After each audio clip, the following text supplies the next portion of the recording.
Salut les Vatosokos, j'espère que tout le monde va bien.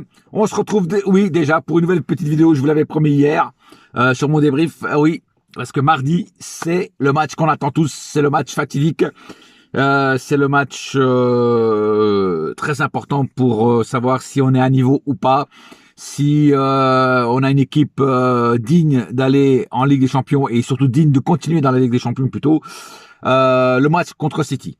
Voilà, mais en tout cas, avant de faire mon avant-match contre City, je voudrais aussi revenir sur un point, sur une petite polémique qui enfle, surtout par rapport aux médias.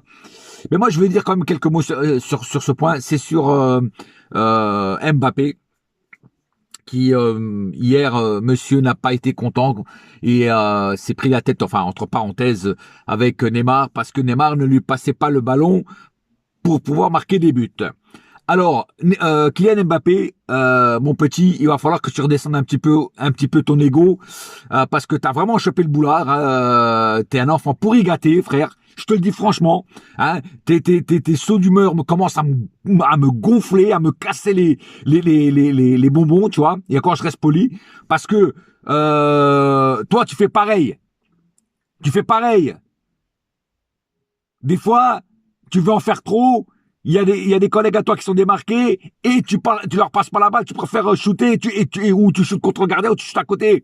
Donc arrête de reprocher aux autres ce que tu fais toi aussi. Rappelle-toi, il y a pas longtemps avec Rafinha. Rafinha était complètement tout seul. Et qu'est-ce que t'as voulu faire? T'as voulu faire le cracros et puis t'as tout loupé. Même Rafinha, il t'a engueulé. Alors arrête de critiquer les autres quand toi tu fais pareil. Ah oui, Neymar m'a pas passé le ballon, il me passe pas le ballon. Bah oui, mais toi tu fais pareil, frère. Tu fais exactement pareil, tu fais exactement les mêmes conneries que Neymar. Déjà, tu as complètement d'état sur Neymar, hein, et tu joues les personnels, tu fais exactement ce qu'il fait. Les mêmes conneries qu'il fait, tu les fais aussi, frère. Donc viens pas maintenant te plaindre, ah, Neymar, il m'a pas passé le ballon. Ah, Neymar, il m'a volé ma petite voiture de majorette. Faut arrêter d'être gamin, là. T'es un gamin, frère. T'es un gamin. Alors oui, hier, Neymar a fait des trucs pas beaux. Il a joué trop perso. Même si je ne l'ai pas dit sur mon débrief. Hein? Enfin, il y a des moments où il joue trop perso. Parce qu'il y a des moments quand même, il joue en équipe. Mais il y a des moments où il jouait trop perso. Je l'avoue, je l'admets. Mais toi, tu fais exactement pareil. Alors viens pas te plaindre maintenant. Viens pas faire la gueule maintenant sur le banc. Viens pas créer une polémique où il n'y en a pas. Parce que ça, c'est alimenter le diable, alimenter les médias. Oui, parce que pour moi, les médias, c'est le diable. Parce que eux, dès que tu as une petite étincelle, ils en font un feu de forêt, frère. Un feu de brousse. Et là, tu verras, sur l'équipe, sur tous ces journaux de merde, là, sur ces torches-cul de merde, hein, ils vont tous se dire, oh, ça y est, Mbappé et Neymar ne s'entendent plus. C'est la crise dans le vestiaire. C'est la mauvaise entente dans le vestiaire. Tout ça parce que tu fais un petit caca nerveux. À la rigueur, si toi, tu ne ferais pas la même chose, si toi, tu passerais les ballons et tout ça, là, tu pourrais ouvrir ta gueule. Mais tu fais exactement la même chose. Alors c'est pour ça, ton petit boulard là, de superstar là, hein, il va falloir le redescendre un petit peu, frère, hein, parce que depuis que tu as été champion du monde, hein, et depuis que tu sais que un ou deux clubs s'intéressent à toi, ton cerveau il a gonflé, frère. Il est tellement gonflé qu'on voit plus tes oreilles. Redescends un petit peu, mon gars, redescends un petit peu. Ben ouais, ça m'énerve, ça de voir des réactions de bébé. Parce que c'est une réaction de bébé, ça. Hein, le petit papounet, il est derrière, et puis toi, papa, il m'a volé mon ballon. Il me donne pas la balle. Mais non. Franchement, Mbappé était plus intelligent que ça. Tout le monde disait, ouais, le mec en conférence de presse, ouais, le mec devant les micros, ouais, le mec, il parle comme un bonhomme, il parle comme un docteur, comme un ingénieur, tellement il parle bien et tout. Mais en fait, là, c'est plus l'ingénieur qui parle. C'est le petit bébé. Pourri gâté. Alors, redescends, hein, redescends. Surtout que si toi, l'année prochaine, voire même peut-être cet hiver, tu vas peut-être te barrer au Real, tranquille, tranquille. Mais maintenant, je comprends mieux pourquoi tu veux pas signer, en fait. C'est parce qu'en fait, tu vois, c'est ça que tu vois, en fait. Ah, moi, je suis pas la star de cette équipe. C'est Neymar, c'est maintenant Messi. Tout le monde se posait la question, mais putain, mais Nasser a fait venir plein de vedettes et pourquoi il ne veut pas signer sa prolongation de contrat? Pourquoi? Ben moi, je sais pourquoi. Parce qu'en fait, il n'a pas envie de jouer avec ces joueurs-là. Parce que lui a envie d'être la star. Sauf que il y a un truc que tu as oublié, mon petit Mbappé. Eh ouais, c'est que Messi, il va pas rester 10 ans au PSG. Le mec, il a déjà 34 ans, 35 ans, 35 ans. Donc il va rester quoi? 2 ans. Au bout de 2 ans, il va partir. Il va peut-être même aller jouer en MLS, on ne sait pas. Neymar, il a plus de 30 ans aussi déjà maintenant. Ou 30 ans, je sais plus, enfin bref. Pareil, hein, il est plus non plus de toute jeunesse. Tu vois ce que je veux dire? Mais bon, après, tu choisis de partir par part. Mais maintenant, je comprends mieux pourquoi tu ne voulais pas signer.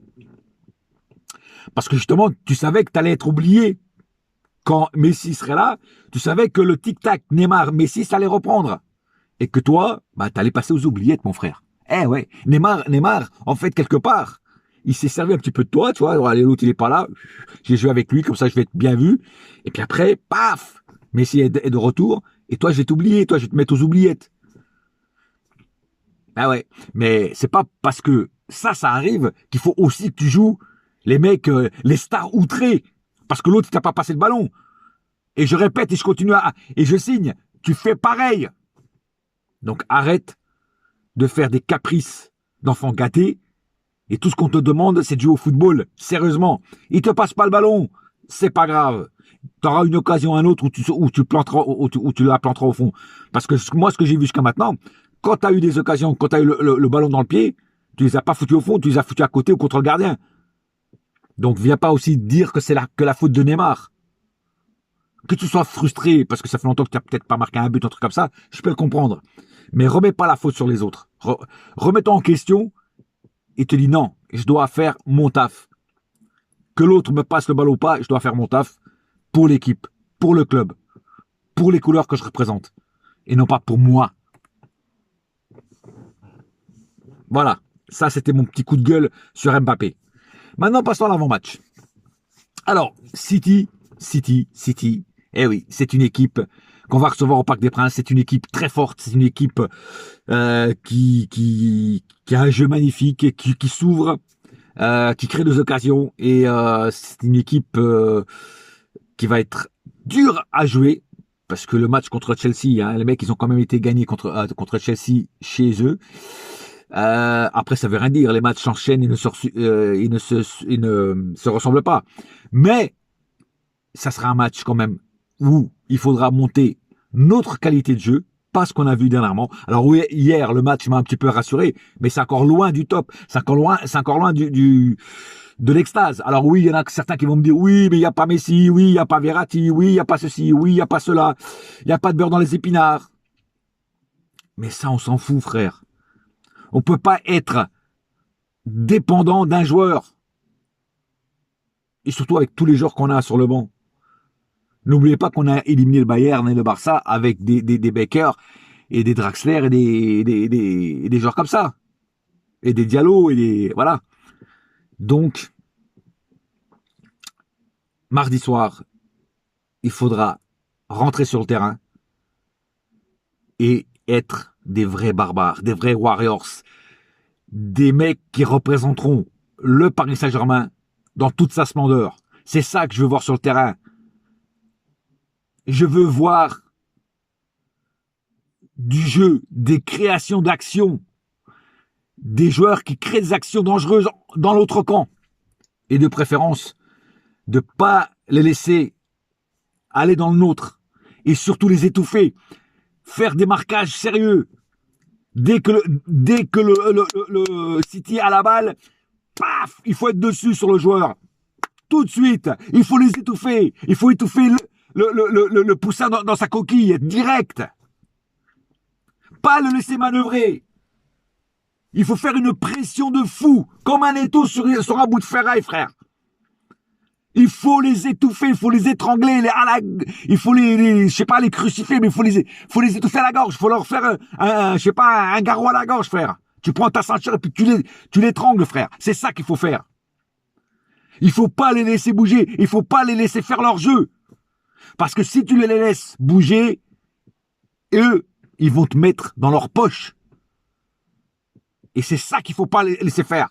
Donc il faut être sérieux tout le long du match, de la première seconde à la dernière seconde du match. Et je veux voir 2 mi-temps intenses, pas une mi-temps intense et une où on se la coule douce, même si on mène au score. Contre ce genre d'équipe, il faut jouer 90 minutes à fond. Et non pas que ce que je vois en Ligue 1, une mi-temps bonne et l'autre, oh le mec, allez se blesse, coup de Raoul, et on fume un petit joint au point de corner. Non, 90 minutes à fond, tu mets le turbo du début à la fin, frère. On est des putains de Lamborghini, frère, Diablo. Et eux, il faut les faire passer pour des 2 chevaux. Moi, je veux 11 guerriers sur le terrain, du début à la fin. Fermez tous les angles. Laissez aucun espace, aucun trou béant. Faire du marquage sur les joueurs à 100%. Parce que là, ça rigole plus. Parce que là, c'est du sérieux. Parce que là, c'est la Ligue des Champions. Et là, je veux voir des joueurs concernés, concentrés. Plus concentrés qu'un pur jus d'orange. Et c'est ça que je veux voir. Mardi soir, sur le Parc des Princes, sur le terrain du Parc des Princes, dans le stade du Parc des Princes. Dans notre stade. On est chez nous. C'est nous les patrons chez nous. Et c'est ça que je veux voir chez nous. Et pas une équipe qui se chie dessus. Pas une équipe qui se laisse manipuler. Je veux des joueurs qui se disent, qui rentrent sur le terrain et qui se disent, on va tout niquer, on va tout déchirer. On va tout donner pour nos supporters. On va tout donner pour nos couleurs. Pour notre club. Je veux voir une équipe compétitive sur le terrain contre City. C'est tout ce que je demande. Voilà. C'est tout. J'espère avoir été clair comme de l'eau de roche. Parce que mardi soir, c'est pas la Ligue 1, c'est la Ligue des Champions. Et là, ça sera la guerre sur le terrain. Parce que eux, ils vont pas venir d'Angleterre, traverser la Manche, pour manger des croissants, frère. Au petit déjeuner. Eux, ils vont venir pour gagner le match. Ok? Et en plus, on a une revanche à prendre contre eux. On a une revanche à prendre contre eux parce que ils nous ont éliminés l'année dernière. C'est eux qui nous ont éliminés. Donc, on a une revanche à prendre. Voilà. Pour la compo, je ne veux pas faire ma compo. Je laisse ça à Pochettino. Dans les cages, j'espère voir un Navas. Je suis désolé pour Donnarumma. J'adore Donnarumma, mais j'espère voir un Navas. Parce que Navas, il nous a sauvé de beaucoup de choses. Et ça serait dégueulasse de le foutre sur le banc. Contre une équipe comme ça. À l'ailleurs, tu mets Navas contre City. Et si le résultat est bon, au prochain match contre les Red Bull, tu mets Donnarumma. Voilà. C'est mon point de vue sur les gardiens. Le reste de la compo, vous la connaissez, hein, je pense. Nuno Mendes, Kimpembe ou Sergio Ramos, il est revenu. Marquinhos et Hakimi. Milieu, Verratti, s'il est revenu aussi.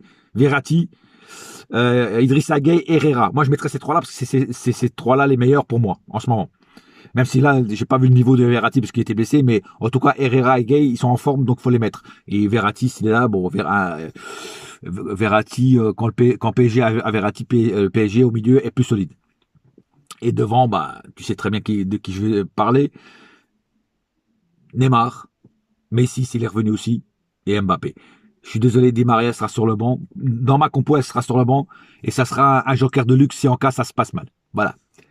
C'est tout pour l'instant. J'espère que cette petite vidéo vous a plu. Et on se retrouvera mardi soir après le match en espérant que ce soit un débrief dans la joie et la bonne humeur que plutôt dans la colère et la haine.